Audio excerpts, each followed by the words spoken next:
વિદ્યાર્થી મિત્રો નમસ્કાર. જય હિન્દ, જય ભારત.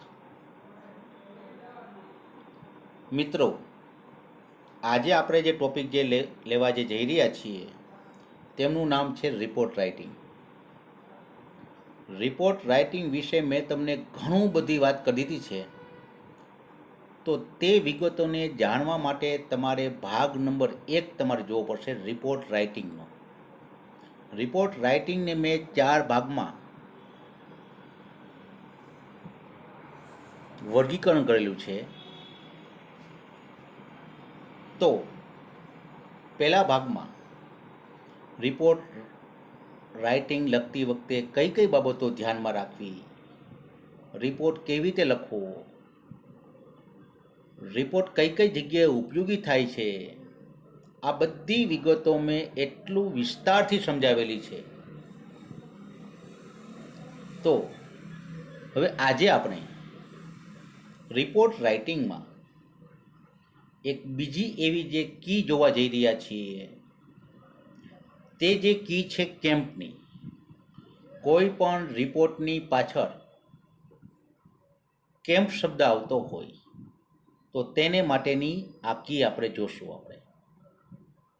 તો મિત્રો, તો પહેલાં આપણે એ જગ જોઈએ કે કયા કયા શબ્દની પાછળ કે કયા રિપોર્ટના નામની પાછળ કેમ્પ શબ્દ આવે છે. તો જો તમારી મોબાઈલની જે સ્ક્રીન ઉપર તમે જુઓ, a health checkup medical checkup camp was organise. તો અહીંયા હેલ્થ ચેકઅપ આરોગ્યની તપાસણી માટેનું જે કેમ્પ છે અવરવા. બીજું જોઈએ આપણે બ્લડ ડોનેશન કેમ્પ, તો રક્તદાનનો કેમ્પ.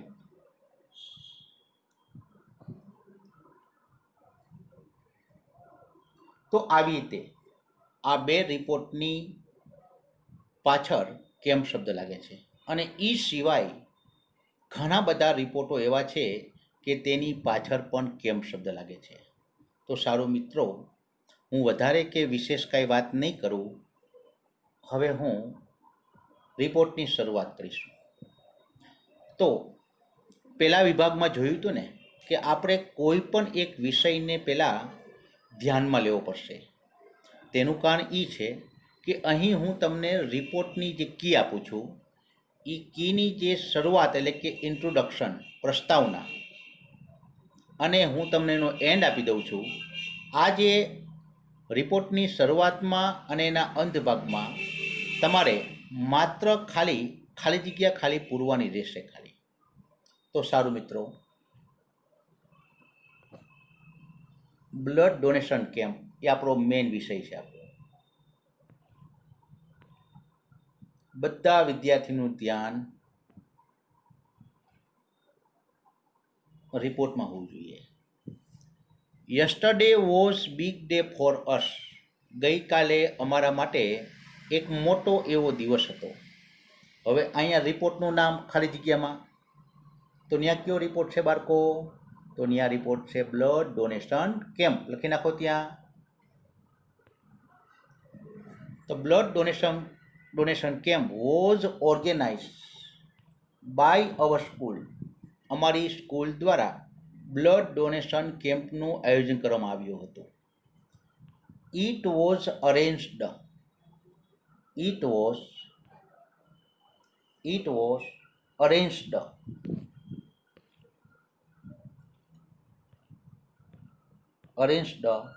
Four 2 days. 2 દિવસ માટેનું તેની ગોઠવણી થયેલી હતી આ કેમ્પની. ધ પર્પસ એટલે કે હેતુ, ઓર્ગેનાઇઝેશન એટલે કે આયોજન. ધ કેમ્પ, આ કેમ્પનું આયોજનનો હેતુ was make the student aware. ખાલી જગ્યામાં છે બ્લડ ડોનેશન. તો આ કેમ્પનો મુખ્ય હેતુ હતો વિદ્યાર્થીઓમાં હા, લોહીનું જે રક્તદાન જે કરવામાં આવે છે તેની જે જાગૃતતા માટેનું હતું. અવેર એટલે કે જાગૃતતા. મેક ધ સ્ટુડન્ટ અવેર, વિદ્યાર્થીઓમાં જાગૃતતા લાવવા માટેનું હતું.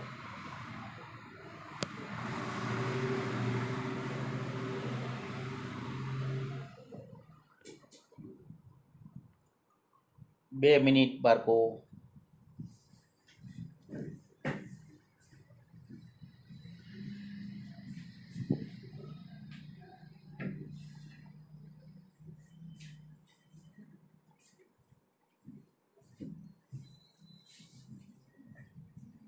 સોરી બાળકો, આગળ.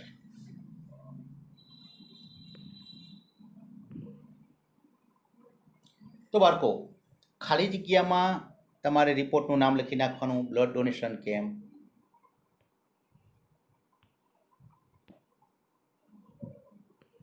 ફરી બાળકો, the purpose of the organization of the camp.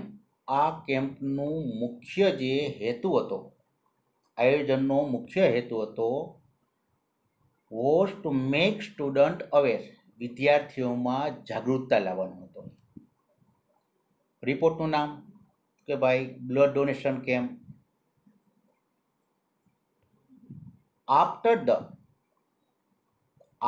The finishing the formality, શરૂઆતની ઔપચારિકતા પૂરી થયા પછી બાળકો, after the finishing the formality, શરૂઆતની ઔપચારિકતા પૂરી થયા પછી તમને બાળકો એક પ્રશ્ન થશે કે સાહેબ ઔપચારિકતા શબ્દ શેના માટેનો છે? તો બાળકો, કોઈ પણ જે કાર્યક્રમ હોય બાળકો, તો કાર્યક્રમમાં જે કાર્યક્રમ શરૂ થાય તેની પહેલાં દીપ પ્રાગટ્ય કે ભગવાન ગણેશ કે સરસ્વતીના જે પ્રાર્થનાથી જે કરવામાં આવતું હોય તેને કહેવાય છે ફોર્માલિટી કહેવાય બાળકો. તો after the finishing the formality, શરૂઆતની ઔપચારિકતા પૂરી થયા પછી a small inspiring and thoughtful speech. Inspiring એટલે કે પ્રેરણા, અને થોટફુલ એટલે કે વિચારદાયક, અને સ્પીચ એટલે કે ભાષણ. Was met by our principal, અમારા આચાર્યશ્રી દ્વારા એક નાનું એવું અને પ્રેરણાદાયક અને વિચારદાયક ભાષણ દેવામાં આવ્યું. સ્પીચ એટલે કે ભાષણ. મોર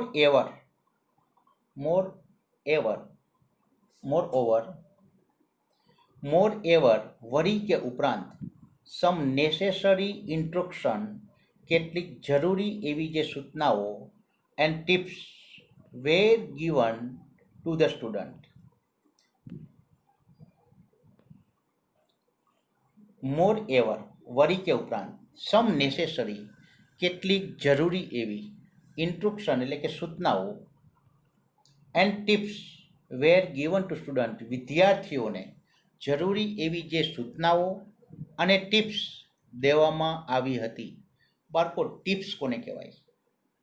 તો ટિપ્સ બાળકો એને કહેવાય કોઈ પણ વ્યક્તિ કોઈ પણ ક્ષેત્રમાં જે હોશિયાર હોય તો તેના પાસે રહેલી તે જે હોશિયારી બીજા સામે જે પ્રેઝન્ટેશન કરે તો તેને ટિપ્સ કહેવાય બાળકો.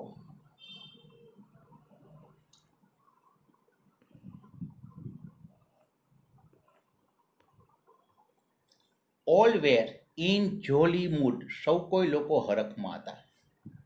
તો અહીં વિદ્યાર્થી મિત્રો, મેં અહીં તેની પ્રસ્તાવના પૂરી કરી છે. હવે લઈએ આપણે મધ્યાહન લઈએ. તો મધ્યાહનમાં તમારે 4 કે 5 લીટી કે 6 લીટીમાં તમારે લખવાનું હોય છે તમારે. તો હવે મધ્યાહન. Blood donation camp was organized in our school, in my school. શરૂઆત થાય છે. ડૉક્ટર એક્સપ્લેન ધ સ્ટુડન્ટ, ડૉક્ટરોએ વિદ્યાર્થીઓને સમજાવ્યું. એન્ડ ધ ગાર્ડિયન્સ એટલે કે વાલીઓને, ડૉક્ટરોએ વિદ્યાર્થીઓ અને વાલીઓને સમજાવ્યું. that blood donation, that donation of the blood is the best for all. બધા લોકો માટે રક્તદાન કરવું એ ખૂબ જ સારું હોય છે. તેનું મહત્ત્વ ડૉક્ટરે સમજાવ્યું. ફરી જો બધે બાળકો, doctor explain the student and the guardians that donation of the blood is the best of all. ડૉક્ટરે વિદ્યાર્થીઓ અને વાલીઓને રક્તદાનનું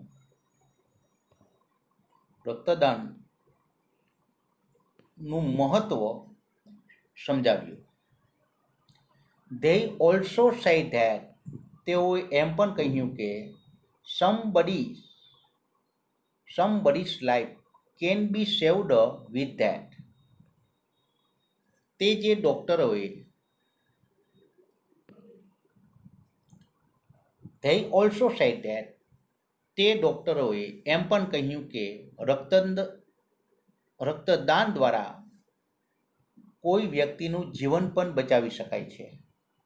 એની હેલ્ધી પર્સન, હેલ્ધી એટલે કે તંદુરસ્ત, કોઈ પણ તંદુરસ્ત વ્યક્તિ કેન ડોનેટ 250 ml, કોઈ પણ તંદુરસ્ત વ્યક્તિ 250 ml લોહીનું દાન કરી શકે છે. Blood donation, blood once in month, મહિનામાં એક વખત. આજે ડૉક્ટરોએ મિત્રો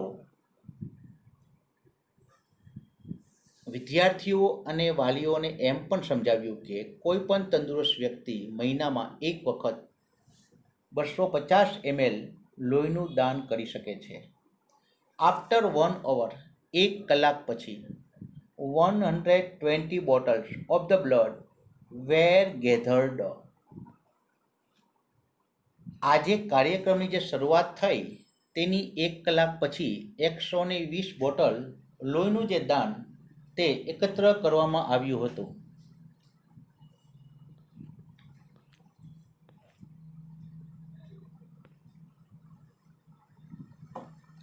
many student સર્વડ the biscuit and T. ઘણા બધા વિદ્યાર્થીઓને બિસ્કિટ અને ચા પણ આપવામાં આવ્યા હતા. બાળકો, સર્વડ બાળકો એટલે પીરસવું પણ થાય અને આપવું પણ થાય. Some teachers donate the blood happily. કેટલાક એવા જે શિક્ષકોએ અને વિદ્યાર્થીઓ, સોરી બાળકો, સમ ટીચર્સ ડોનેટ ધ, કેટલાક એવા જે શિક્ષકોએ ડોનેટ ધ બ્લડ હેપીલી, આનંદથી અને હરખથી તેઓએ રક્તદાન કર્યું હતું.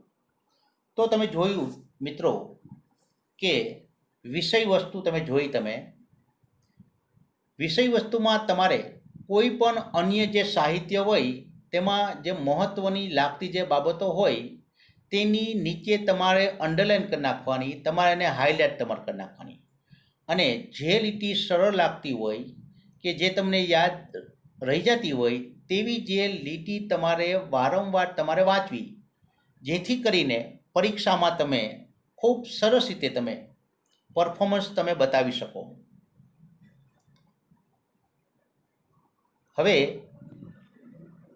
હવેનો એન્ડ આવે છે. પહેલાં બાળકો આપણે એનું ઇન્ટ્રોડક્શન જોયું, પછી આપણે મધ્યાહન એટલે કે વિષય વસ્તુ જોઈ. હવે આપણે તેનો એન્ડ જોઈએ આપણે. તો ઇટ વોઝ એક સક્સેસફુલ કેમ્પ રિયલી. આ કેમ્પ ખરેખર સફળ હતો. It was A memorable event in my life. તે મારા જીવનનો એક યાદગાર પ્રસંગ હતો કે યાદગાર ઘટના હતી. મેમરેબલ એટલે કે યાદગાર અને ઇવેન્ટ એટલે કે ઘટના કે પ્રસંગ. ઇન માય લાઈફ, મારા જીવનમાં. It was not only educative. તે માત્ર શૈક્ષણિક નહોતું. કે આ જે બ્લડ ડોનેશન કેમ્પ તે માત્ર શૈક્ષણિક નહોતો, પણ બટ ઓલ્સો